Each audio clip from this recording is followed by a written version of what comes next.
J'ai une jeune fille qui vient au moulin qui me dit « Waouh, ton chien, il est âgé, c'est un berger allemand. » J'ai dit « Oui, bien sûr. » Elle me dit « Mais il n'a pas de problème de bassin.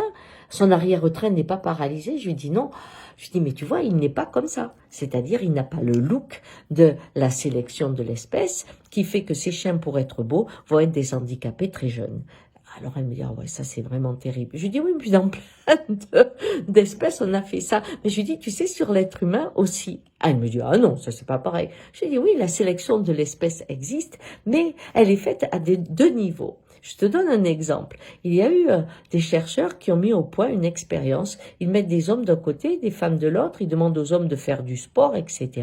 Et puis, ils amènent que les t-shirts aux femmes et elles doivent choisir un partenaire par rapport à l'odorat. Hein? Intéressant, non? Et ce qui les a surpris, c'est que ce choix était, par rapport à leur ADN, par rapport à leur physique, le meilleur choix. Donc, elles faisaient, avec l'odorat, le meilleur choix de l'espèce. Intéressant. Vous savez, comme une fois, on me dit, oh, je l'aime, mais c'est son odeur qui m'empêche de faire l'amour correctement.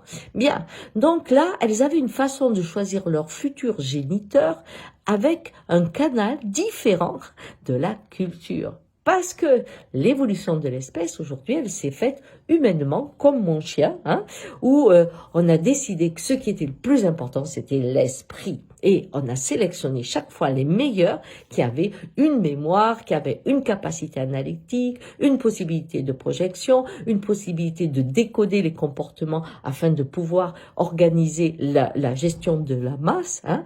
On a sélectionné ces gens. Et on arrive au summum aujourd'hui, puisque en fait, ce sont les plus doués en informatique, ceux qui décodent votre pensée, qui décodent le monde, qui le décortiquent et qui, au summum de leur réussite, l'incarnent dans la matière. Le corps a disparu, car l'évolution de l'espèce, c'est de devenir qu'un esprit et de se couper du corps. Voilà.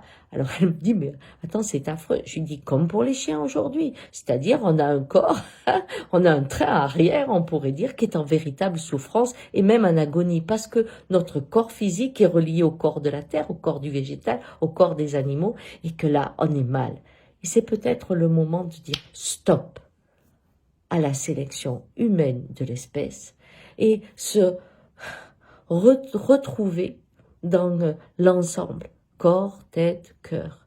Et quand vous sélectionnez quelqu'un par son intelligence et que quand vous voyez quelqu'un qui a du cœur, vous l'appelez naïf, eh bien quand vous comprenez que même dans votre tête, vous choisissez les plus intelligents, eh bien vous nourrissez un berger allemand qui a un train déficient.